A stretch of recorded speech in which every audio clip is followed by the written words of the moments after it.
Oh, great and glorious rising. All hail and welcome. This is Triumph, the Church of the New Age, and I am Reverend Lady Mother Sandra Addison-Britto. Today we are bringing to you our viewing audience a special segment called News from the Heart.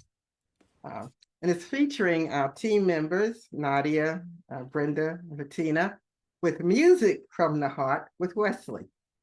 And so we want you to just sit back and enjoy what's about to come.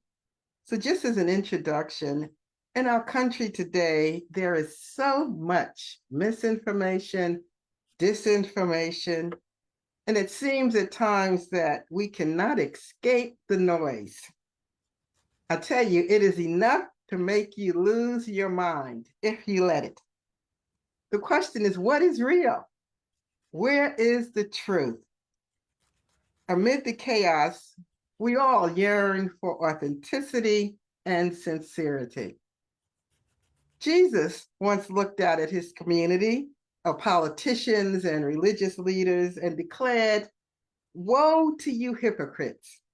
You're like a grave that has been whitewashed. You look beautiful on the outside, but you are full of dead bones, rotting on the inside." That's so Matthew 23 and 27. As we navigate the complexities of our world, we seek refuge in the wisdom of the ages. But the question again is, where can we find truth? The prophet Isaiah once declared, "Our courts oppose righteousness. Fairness is unknown. Truth falls in the streets and justice is outlawed." That's in Isaiah 59:14. It seems at times that the world is just repeating itself.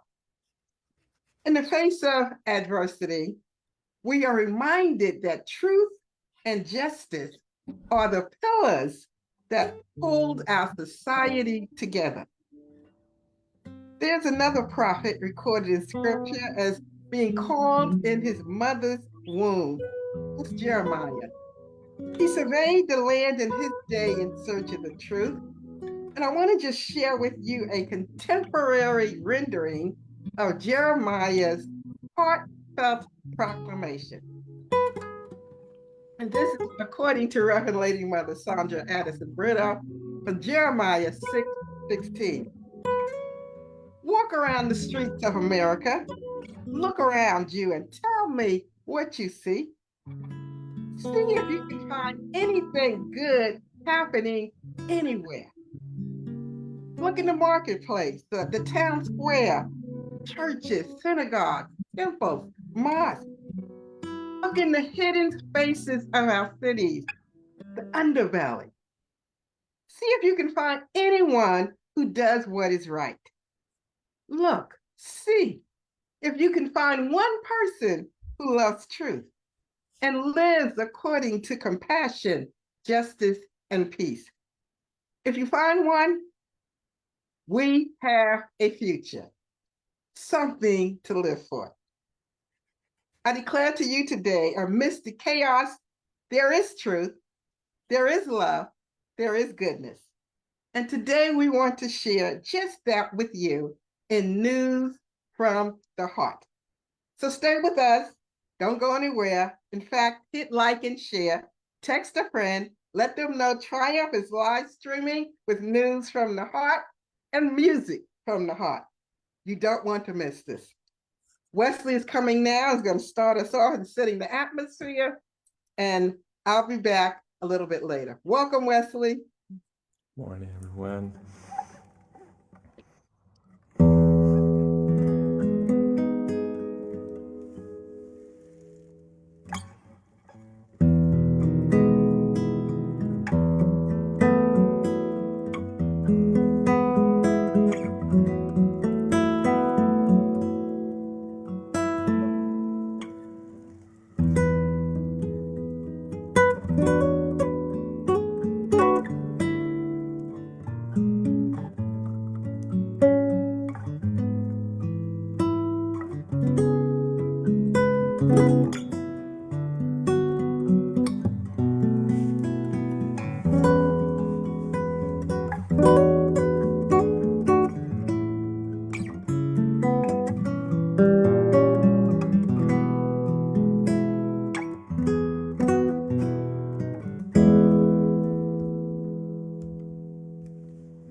Awesome, awesome.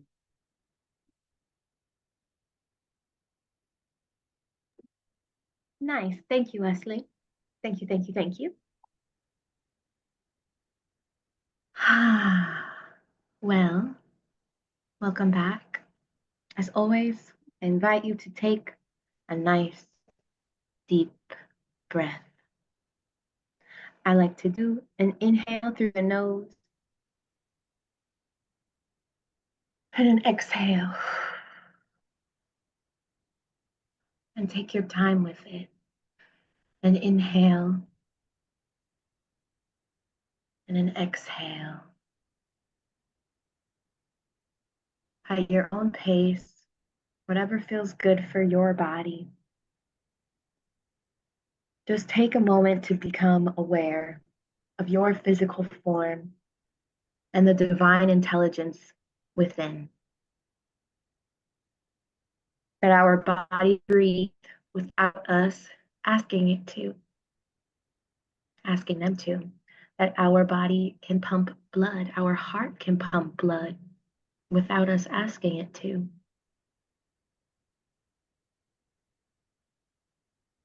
That our skin regenerates itself. That wounds eventually heal, both physical and psychological and spiritual. Our wounds can heal. And as you consider your physical form, from top to bottom, I invite you to visualize each color of the rainbow with me and how that looks and feels within our forms. Let's start at the color red. When you envision the color red, which parts of your body light up?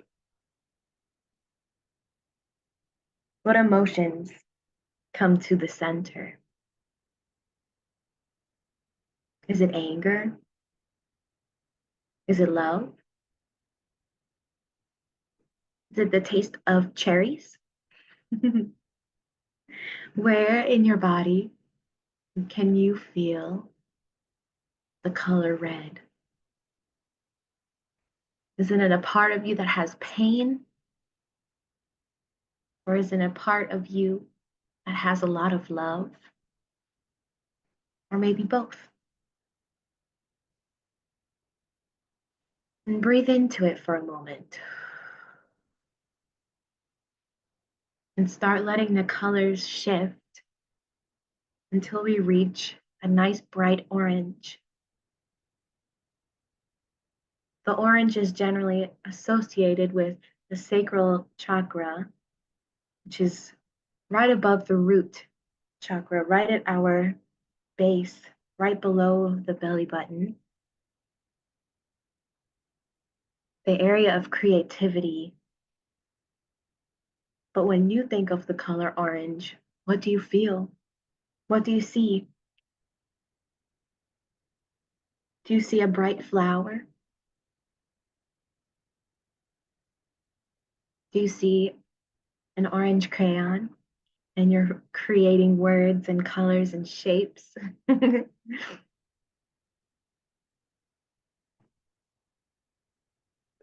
Which part of your body lights up when you think of the color orange?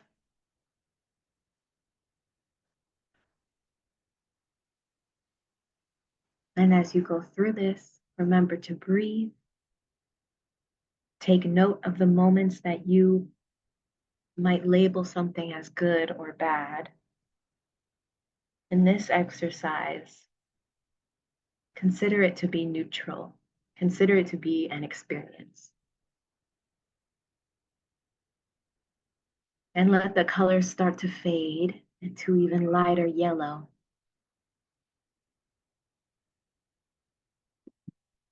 And when you think of yellow, what comes to mind? Is it a halo above your crown?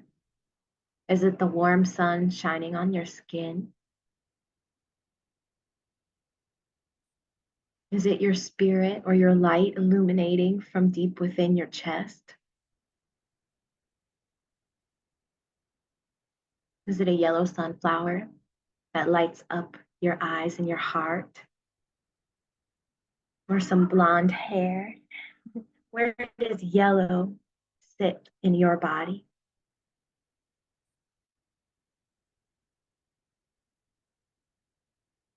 And make your way towards the color green,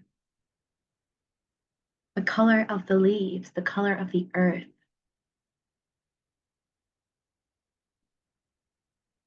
Bright and full of life.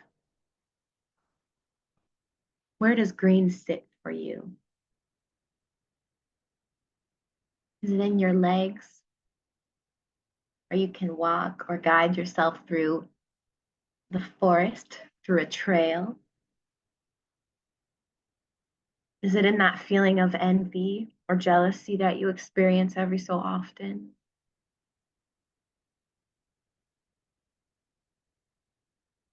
Is it a fruit that's not yet ripe? A blessing that's not yet here? Where does green sit in your body?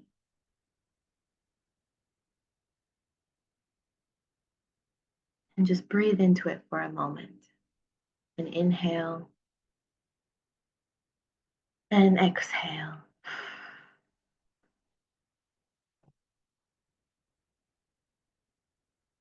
And of course, we can't have green without blue.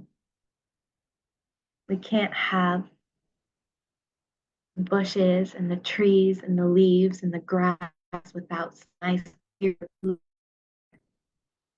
and bright blue sky that encourages us to grow and to reach and to expand to new heights. Where do you feel blue in your physical form? It might be cooling off after a heated moment. It might be washing off and clearing yourself of stagnant energy. It might be an experience of feeling blue, feeling depressed, feeling sad. And remember, do not label these good or bad, simply just acknowledge them. Where does blue sit in your physical form?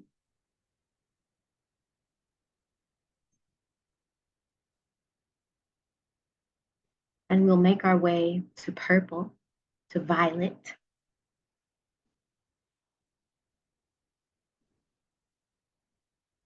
One of the darker colors that comes after this blue. How does purple sit for you?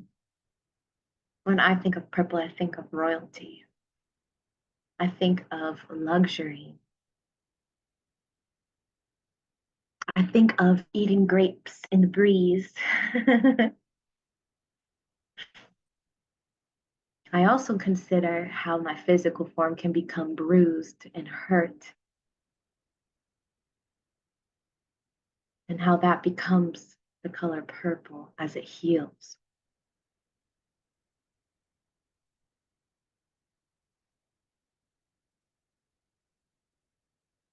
As we make our way through this rainbow of color,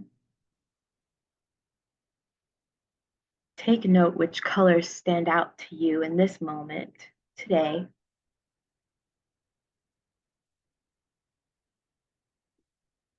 And also consider that our physical forms are immersed in a bright white light that consists of all of the colors. We are each and every color of the rainbow. We are everything at once. They can be separated out, but overall, the light that we shine consists of every color that we can see, every color that we can feel.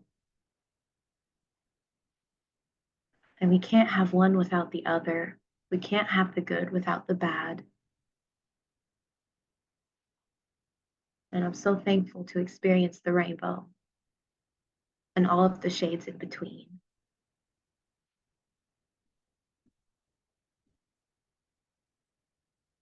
And as we envision ourselves in this beautiful light, let us pray. God of surprises, you call us from the narrowness of our traditions to new ways of being church, from the captivities of our culture to creative witness for justice, from the smallness of our horizons to the bigness of your vision. Clear the way in us, your people, that we might call others to freedom and renewed faith. Clear the way in us, your people, that we might call others to wholeness and integrity. Great Spirit, you call us from fear to faithfulness, from clutter to clarity, from a desire to control to deeper trust, from the refusal to love to a readiness to risk. Clear the way in us, your people, that we might all know the beauty and power and danger of the gospel. Ashe. And a nice exhale, if you so desire.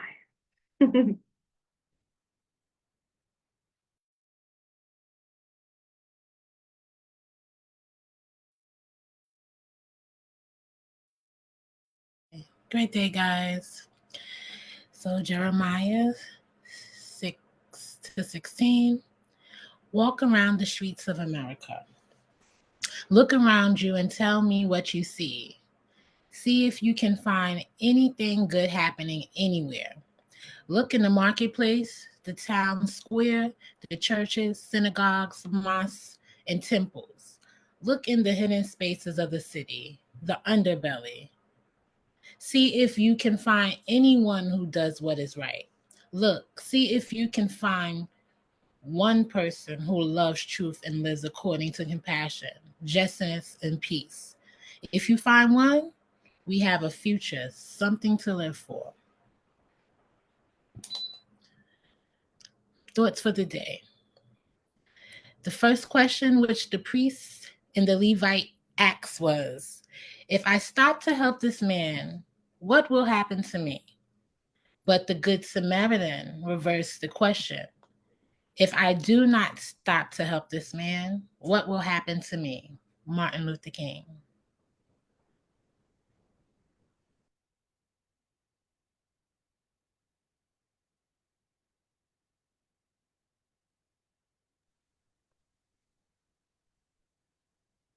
So the community agreements triumph 7 life-affirming principles. 1, we affirm that life is in the breath and breath is life. Therefore, we join together to promote our shared humanity and inseparable breath. 2, we affirm that we are born whole, complete as perfect manifestations of the universal mind, Christ. 3. We affirm our physical bodies differ and as such may present different challenges, limitations, or privileges that everyone may not share. Therefore, we join together to share our strengths and support one another where there may be weaknesses so that we all may enjoy the fullness of life. 4. We affirm that we agree to pursue peace, walk in truth, and uphold justice tempered with mercy. 5. We affirm that we're like branches on a tree. Although we may grow in different directions, we share a common root, and as such, we pledge to respect each person's path, even as it may differ from one's own. We agree to walk in agreement that it is all right to disagree, and we protect and safeguard this right in so much as the state of disagreement upholds an affirmation of life. 6. We affirm that community building is the process of communally shared principles, shared resources, as well as equitable access to resources. Therefore, we commit to being agents of an open culture that welcomes everyone to participate in the life of the community, with the provision that we also hold each other accountable for acts that do not support the life-affirming principles of our awareness, while equally looking for and enacting a commitment to forgive and restore in the spirit of humility and love. Lastly, we affirm the earth and all that dwell therein are manifestations held within the universal mind Christ, and humanity's role is to be faithful stewards of this earth by demonstrating respect and dignity for all beings, the sacredness of Mother Earth, and our commitment to caring for her as we care for ourselves. Ashe and amen. Thank you, Nadia. Thank you for reading our 7 life affirming principles that we share with our community every Sunday. Brenda, for that awesome meditation, leading us through the colors as we think about what it means to be inclusive and how we need the colors in order to be, how we're all connected. Thank you so much for that. And Wesley, as always, for opening us up and setting the atmosphere. Bettina, I love the scripture that you read and the quote as we prepare to begin this new segment that our team has agreed to try for the next couple of months. It'll be coming to our community every third Sunday, featuring each of our team members, and we're calling it News from the Heart. And along with that is music from the heart, because Wesley will be sharing between presentations music to just tug at our heartstrings. We will not have our sacred readings, those of you that follow us weekly this week, but sacred is this space as we share with you.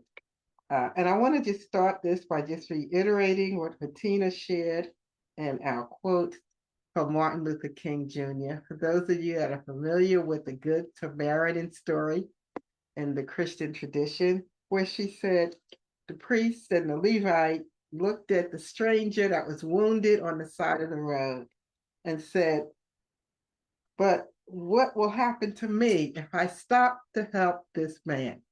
That's often our question today, me at the center, just about me. Not the communal connection, but what's going to happen to me if I offer help, if I let them in our borders, if I allow them a seat at the table. But this story turns it on its head and says, but if I do not stop to help, if I don't let them in, if I put them out, if I don't feed the hungry, if I don't clothe the naked, if I don't help the less fortunate, what will happen to them? That's our challenge. So today we're flipping the script, we're reframing the story and challenging each of us to think about our world with news from the heart. I want to just welcome all of our team. You all know them because you see them each week. I don't see Nadia. Here she comes. We have Wesley, who is our creative arts and music director all the way from California. Brenda, who always shares with us the meditation each morning, each Sunday morning. Bettina, who does our hospitality, and Nadia, who does such wonderful work with our newsletter. I just welcome them, as always, to this space. And I'm going to decrease and turn the floor over to them. We'll have, I don't know who's going first. They will share. Wesley's going to start with the little prelude like he does with the sacred readings, just setting our hearts in the right tempo.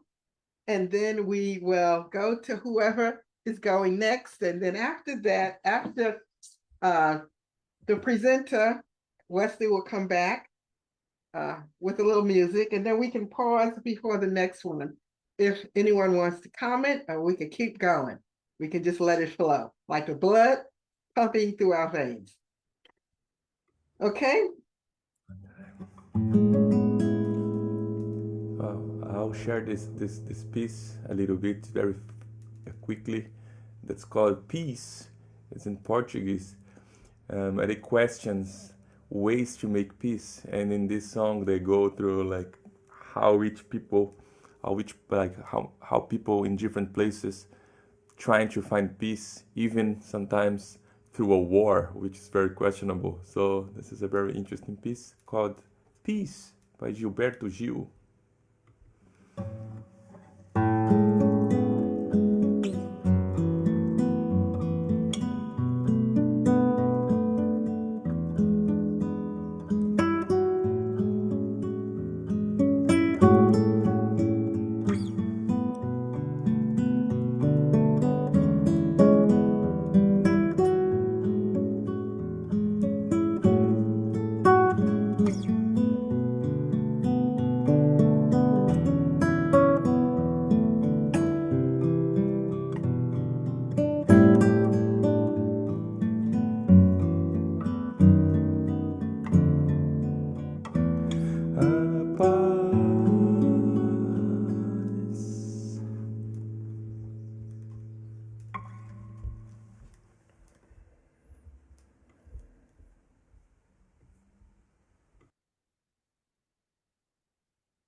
Brenda, were you going first, or who is going first?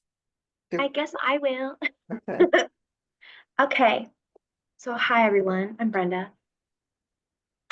Today I wanted to share a little bit about what I've learned when it comes to the halftime performance at the Super Bowl last weekend. So it was a pretty huge event. There's millions of people watching. There's a lot of money that's poured into these this final football game. And quite honestly, although I'm not the biggest fan of football, I still tuned in simply to watch the halftime show. It's kind of iconic. There's this idea that the halftime performer, they have a short amount of time, 5 to 10 minutes, to present or to perform. And I think that this year it was very noteworthy because it was Kendrick Lamar.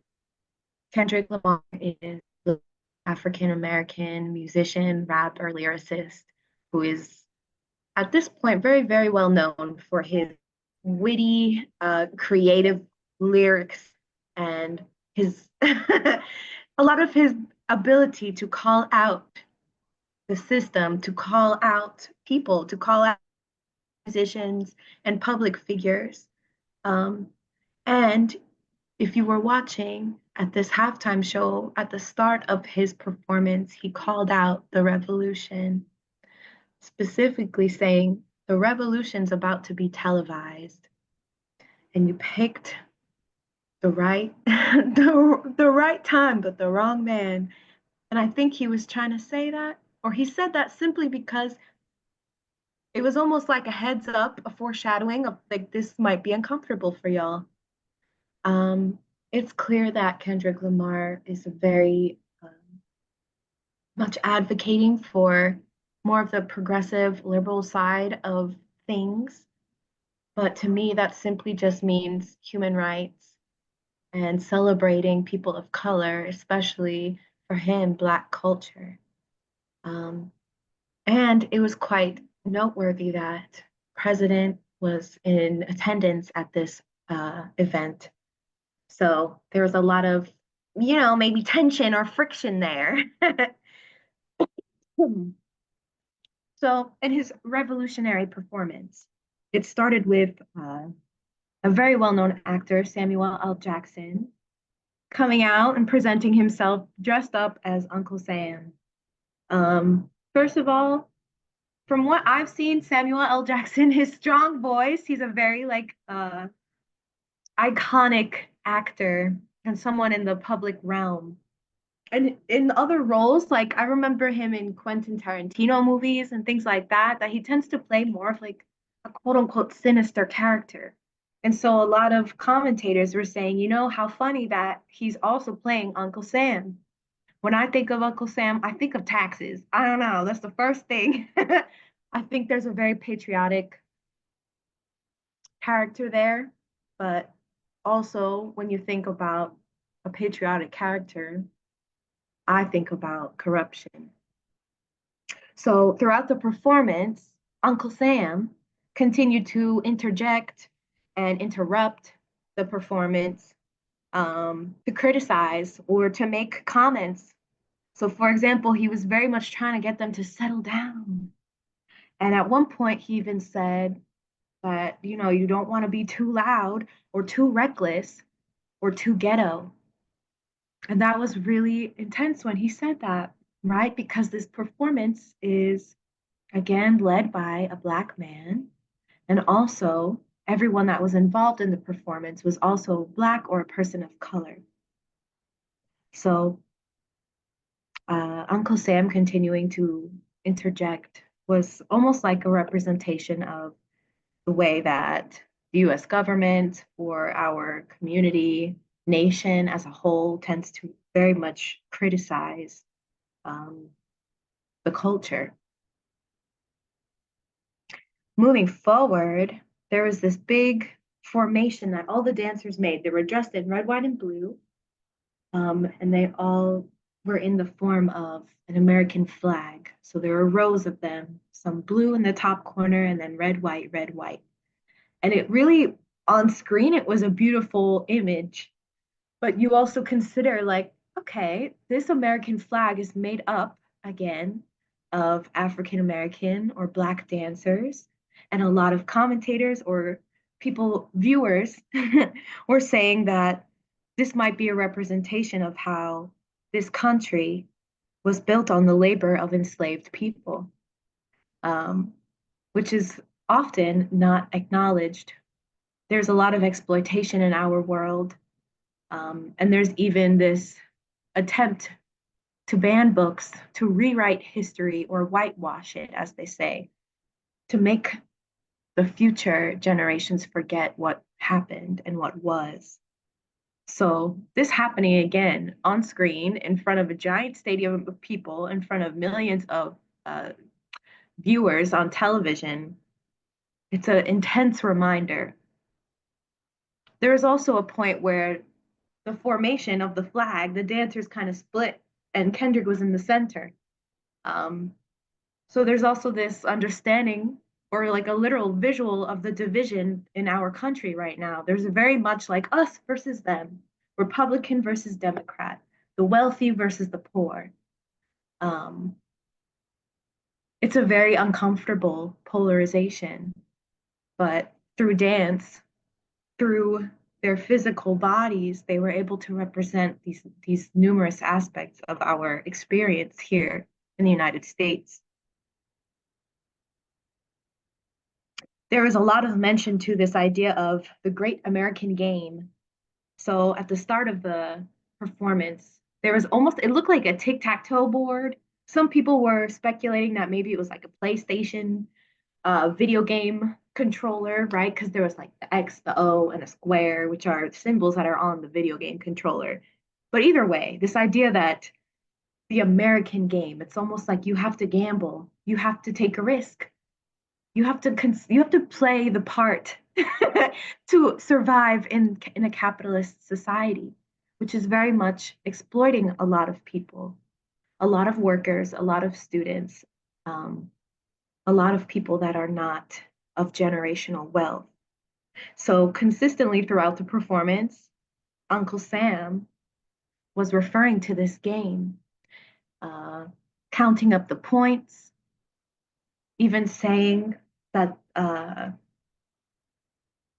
one point that a life should be taken away, just like in a video game when you play, maybe you start with 3 lives.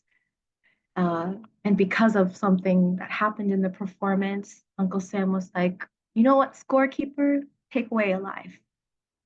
And that's very, very much representational of what we experience here in our communities. A lot of gun violence, right? A lot of police brutality, and simply just the violence of having to get through day to day a capitalist system where you're trying to work as hard as you can to simply have a shelter, to have food, in the midst of all this division and racial tension, um, among all the other isms. So that was very, very intense to see. And I think a lot of that just people didn't understand, or it went right over their head, or they didn't want to understand. At the end of the performance, in the crowd, it lit up the words "game over." You might consider, okay, yes, the end of the performance, the game is over, but what could that mean in our reality, right? What does it look like for the game to restart? Who won the game? And why are we playing it? It's a lot to consider. I also want to say there was a part that was not publicized on television that became very popular on social media. One of the dancers used the opportunity to protest. So they were waving around a flag from Sudan and Gaza with the colors red, black, white, and green to really bring attention to the genocide that's going on, and how the United States is playing a huge role in that, despite a lot of the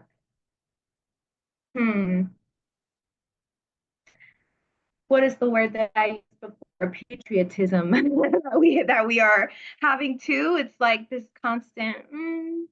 So the fact that that person and their representation or their instinct to do that was not publicized was a huge point, right? The NFL is making a lot of money off of this and didn't want to further, I guess, the drama or the tension of it all. But how that dancer, that performer also, put a lot at risk to do that in the moment. And of course, to security escorted them out and they were taken away. So there's a lot to unravel there. And those are simply just some small points. I encourage you, if you have not seen it, take a look and see what you notice. See what kind of culture is celebrated. See what Kendrick Lamar is calling out in that visual performance. I guess I also want to consider that this song that he became it became like a hit of the year. I believe he won a Grammy for it. It's called Not Like Us. So this originated from a lot of quote unquote beef between Kendrick Lamar and another musician, Drake. And like I mentioned earlier, Kendrick Lamar is very much about calling out people that are causing some trouble. I'll put it that way. I think the original intent of the song Not Like Us is essentially to call out Drake's abusive behavior towards youth. However, the beef going back and forth, right? They like pretty much made a bunch of diss songs towards each other that the public just ate up. It is entertaining, of course. However, I think it's also a bit of an issue that essentially the people that were harmed, the youth that were harmed in this instance, I don't know if it's really benefiting them. I don't know if having all of this in mainstream media over and over and over, everyone talking about it is helping them to heal. I also wonder what it means for two men to be profiting off of someone else's trauma.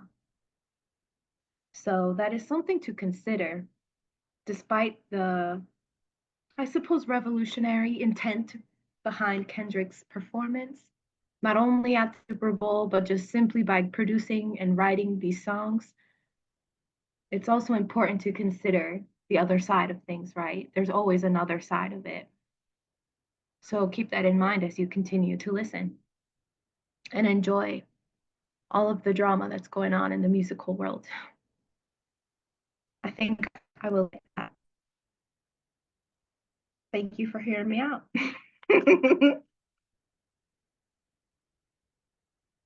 Thank you, Brenda.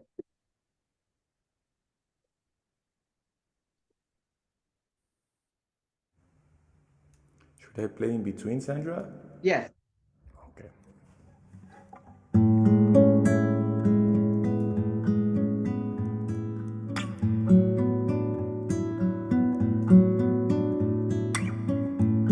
Peace invaded my heart. Suddenly, it filled me with peace, as if the wind of a typhoon lifted my feet off the ground, where I no longer bury myself.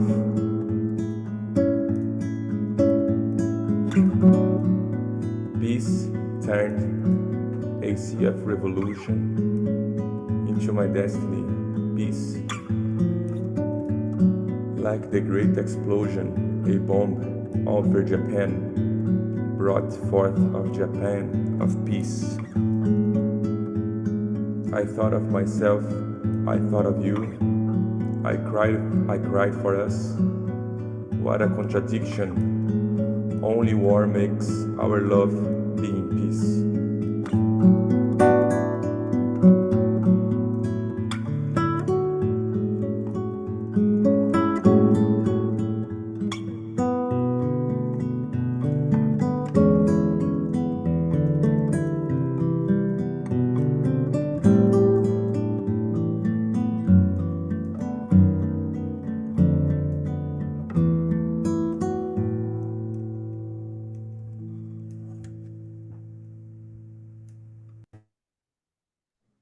Hello, everyone. Welcome to News from the Heart. Let's talk about the elephant in the room, or should I say the robot in the room? AI is coming for our jobs, or is it? Today, we're breaking down the opportunities and risks of AI in the workplace. And trust me, you're going to want to hear this before your boss starts replacing coworkers with chatbots. Here's the deal. Some people are terrified that AI is going to snatch up jobs faster than a Black Friday deal. Others think AI is the best thing since Wi-Fi. So which is it? Let's break it down. Opportunities, how AI can actually help us. Let's start with the good news. AI isn't just some villain twirling its mustache, plotting to steal our paychecks.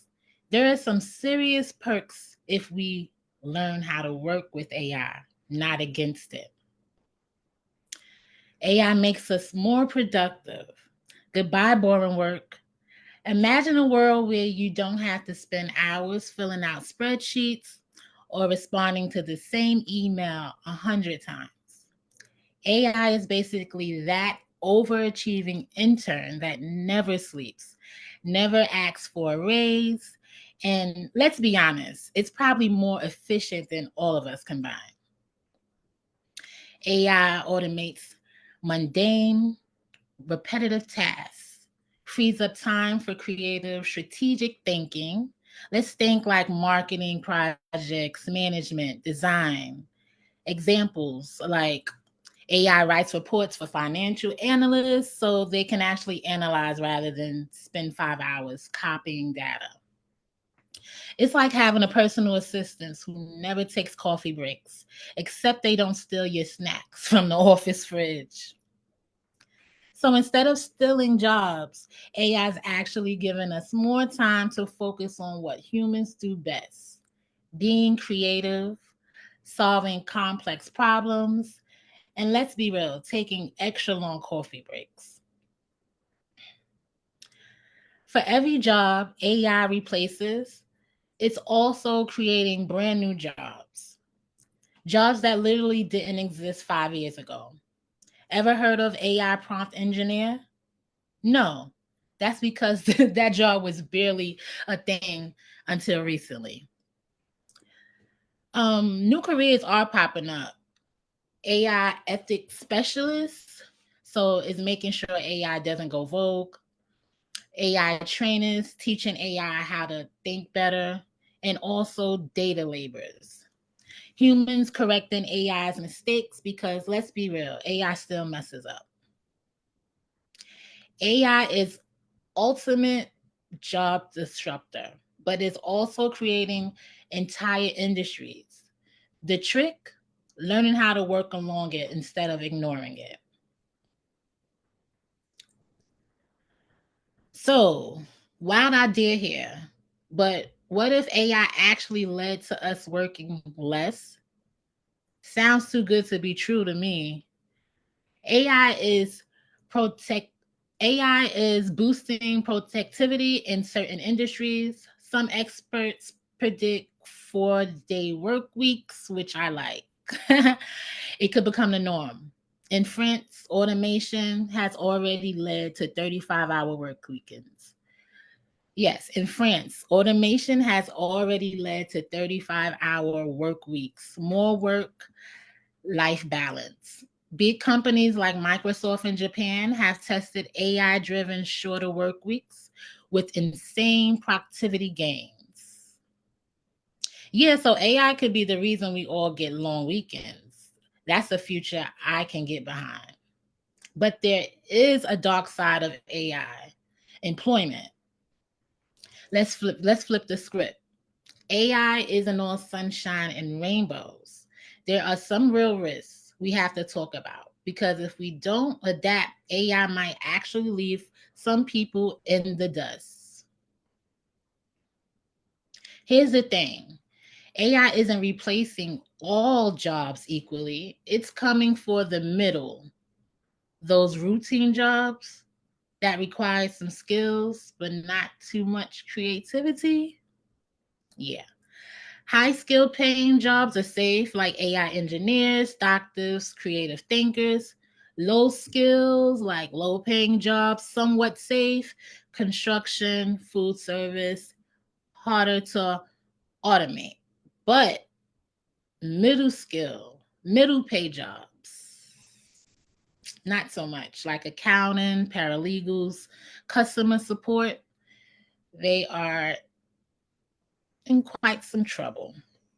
So, in other words, AI isn't stealing all the jobs, it's widening the wage gap. You're either working with AI or you're, well, struggling to keep up.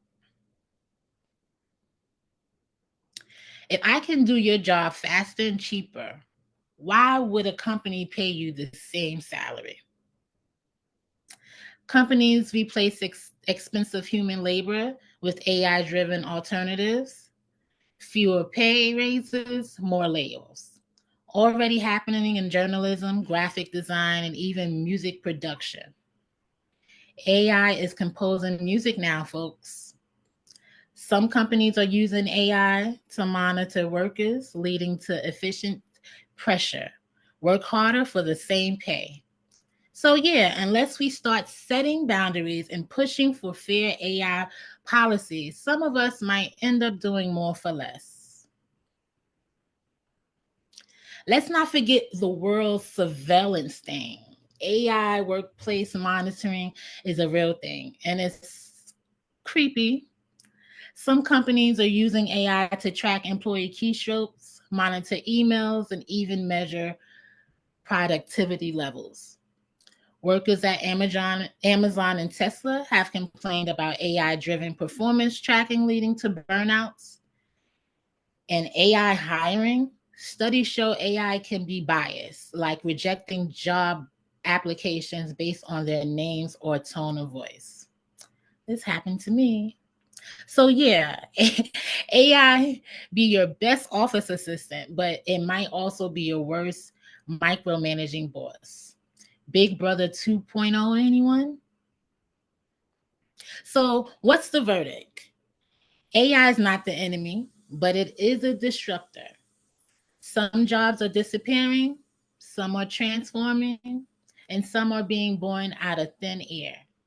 The question is, are you going to fight it, ignore it, or learn how to work with it? Here are some tips. You can start learning AI tools now, like ChatGPT, Midjourney, Notation AI. You can adapt your skills, focus more on creativity, critical thinking, and AI fluency. Also, keep an eye on AI laws. Push for ethical policies in the workplace. Remember, guys, AI won't replace you, but someone using AI might. So get ahead of the curve now. Let's open the floor. What do you think? AI friend or foe?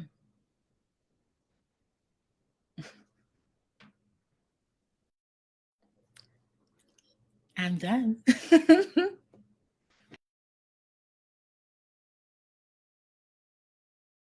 Back to you, Wes.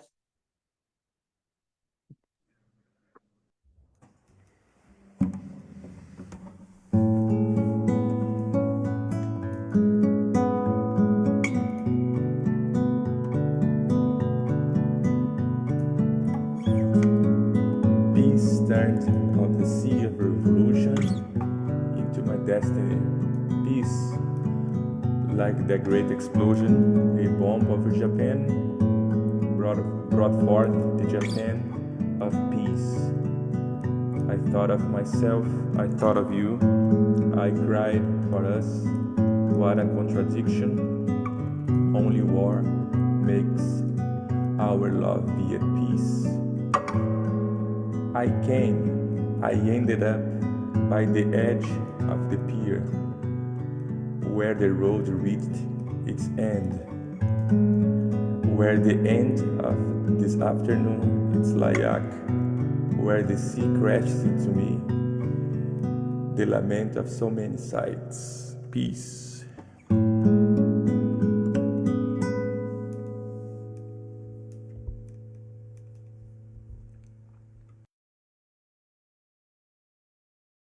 Awesome, awesome. Hi, I'm Nadia. So we're gonna be talking about some mental health resources. So yes, with everything that has been going on, not only in the US, but also in the whole world, it is hard to not be mentally exhausted. Believe it or not, it has only been 27 days. That's including weekends since Trump's inauguration, and he has already been trying to implement so many devastating changes, and that will potentially affect anyone you know, in some way, shape, or form. And I definitely feel mentally exhausted from all the news, but also have struggles of my own. Remember, everyone you meet is fighting a battle you know nothing about, so always be kind. And with that being said, here are some mental health resources, and I'll share a screen. It's pretty short. It's definitely not an exhaustive list of mental health resources, but it could be useful when trying to start. So this is my first slide. It's just mental health, very important image. Ah, so we're gonna first talk about SAMHSA, or the Substance Abuse and Mental Health Services Administration. I believe we talked about this in the past, especially when talking about mental health.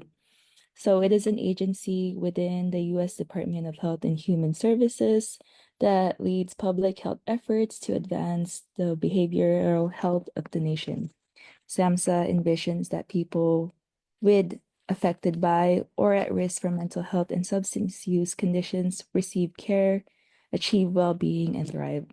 SAMHSA offers different resources, and you can click on that link and it links you back to their webpage with different resources. So whether you're in crisis or need help finding treatment near you, they have information regarding that. SAMHSA also has a national helpline that has a 24/7 free and confidential treatment, referral, and information about mental and substance use disorders, prevention, and recovery. So their number is 1-800-662-HELP.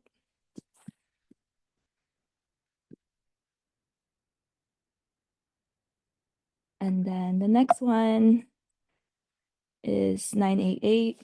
So 988 is your connection to free confidential crisis counseling, mental health, and substance support information and referrals. They have behavioral health professionals there that can link you to the services you need. So you're able to contact them via 3 ways. You can call or text 988, and you can also chat online at their website. So 988 counselors are available 24/7. They can provide support in over 200 languages over the phone. Text and chat support is available in English and Spanish. And it is important to note that health insurance is not required. Depending on your phone/text service, you may be charged a fee. So you may ask when to contact 988. So apparently, 1 in 5 New Yorkers suffer from a mental health problem or substance use disorder, and too many go untreated. Mental illness and substance use disorders are both treatable, but only if those in need can connect to care.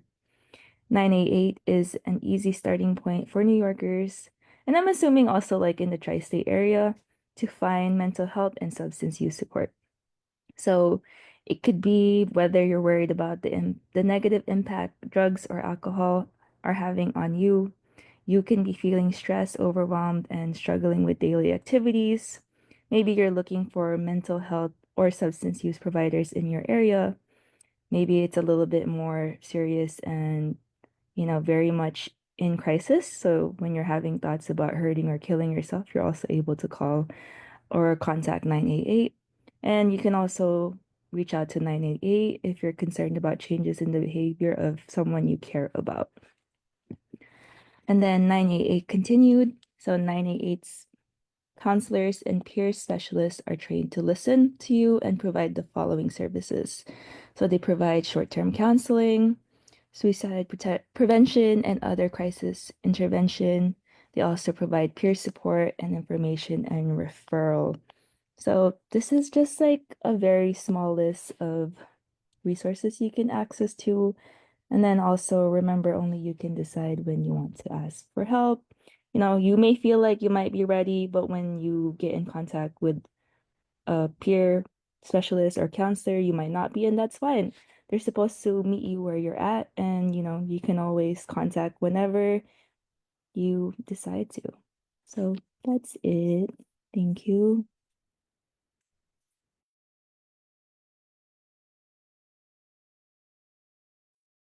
You just finish it out for us, Wesley.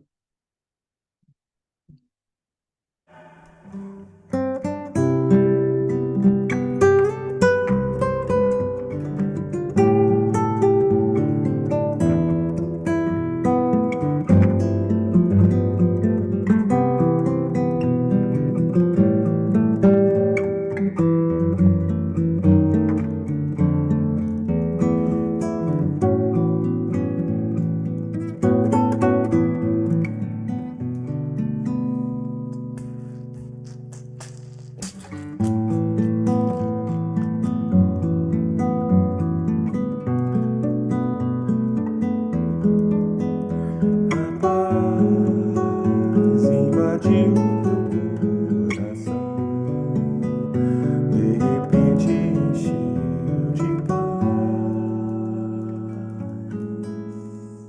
Wow. Thank you to our awesome team. News from the heart.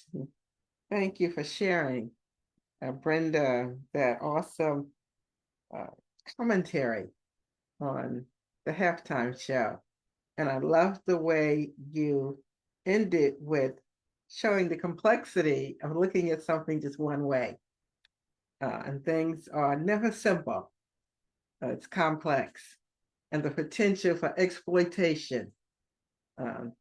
Thank you, Brenda, for that. Patina, you just opened up a whole new conversation in my head about AI. And again, thank you for sharing from the heart that, again, things aren't just black and white. There's opportunities, there are risks. You know, who's at risk? Who amongst us may be at risk? Who may benefit? How can we seize this moment? Thank you for sharing the tools to keep us educated and knowledgeable through all of this. So important. And then appropriately ending with Nadia, mental health.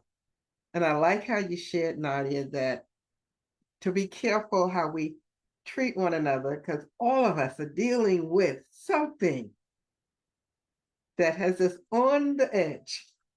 And we may look like we got it all together. Don't let that fool you.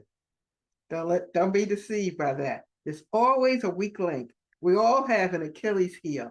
There's a weak spot, and all we need is one little push to tilt us over. Thank you for sharing the resources. The 988 number, I don't know if that's good only for New York, but thank you. I have put in the comments, now that we are seeing so many government programs slashed or the funding being held up, hopefully this program that is so needed, the funding will continue to flow through it. So again, thank you, team. We don't have a lot of time. Thank you, Wesley, that song. Oh my goodness.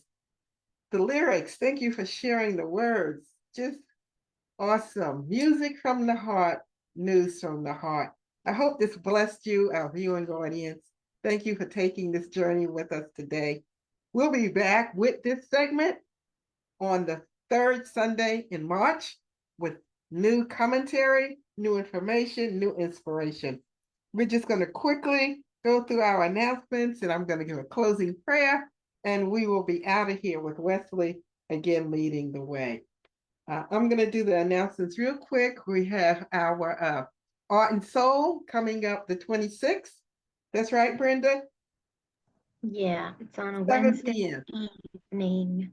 Yeah, Brenda is in South Carolina. She's going to be traveling. So we're not doing it on our usual day or Thursdays, but we didn't want to miss. So it'll be the 26th, 7 p.m. live on YouTube. Next Sunday is the fourth Sunday, and that's our Women Rescue Missionary Union Sunday. And we're also going to be celebrating Black History Month. So join us. I'll be in person at our location in Newark. If you're in the area, stop by. You're always welcome to volunteer with us, become part of our team. To donate, Cash App is $Triumph 2020. We have PayPal that you can donate, and you can always send it the old-fashioned way. Write a check out to Triumph, P.O. Box 2157, Newark, New Jersey, 07114. As we close, again, I just want to thank you. We have such an awesome team of folks here. I am blessed. We all are blessed in our Triumph community for those that have been on this journey together as a team for the last going on 6 years now. As we close, I want to just bring us together in a closing prayer as I share these closing words to live by from Thurgood Marshall. He was the first African-American appointed to the Supreme Court. And he said this: "The measure of a country's greatness is its ability to retain compassion in a time of crisis." As we leave you today, I want to thank those that joined us on our social media. And as I plant my feet, I planted firmly on the ground and I gaze to this wonderful world around me, I truly am encouraged that we live in a wonderful world. It may not seem like that, it may not appear to be that, but there is goodness, there is love, there's justice, there is mercy. I ask if you will bow your heads with me just for a moment, if you can, or whatever is comfortable for you. as we focus our attention with a heart of gratitude and humility, as we just receive and speak and embrace health and wellness. I know there are many in our community that are suffering with illnesses, physically, emotionally, mentally, but we speak life, we speak health, we speak restoration, whether it's a broken heart because of a loss of a loved one, whether it's the stress and strain of this world we're living in, whether it is the emotional turmoil of just trying to make ends meet from day to day. We are believing and speaking that all needs are met, that you have all sufficiency in your life, whatever that may be. We're embracing equity, that there's balance and equality for everyone, that we are an inclusive community, that we are welcoming everyone to have a seat at the table, that we are the Good Samaritan, that we leave no one by the roadside. We step over no one, but we always stop and pause and say, I can't just focus on myself, but what will happen to him or to her if I don't? We are thankful in this moment and grateful as we're in a period of transition, as we're being guided through the ancestral energy and wisdom as we make these curves and turns in this life.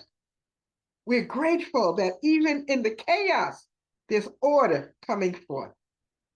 We receive it, we embrace it, and we breathe out compassion, truth, justice, and mercy. Let love abide in our hearts richly. Let not our hearts be troubled. Love and goodness still prevail. Ashe and Amen. Wesley, take us away.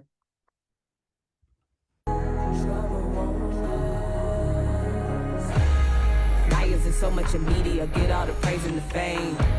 While innocent people are fighting, dying, looking for change. People can choose to be free, but they mentally caught up in chains. Ignorance is only bliss, it's truth that you don't want to face.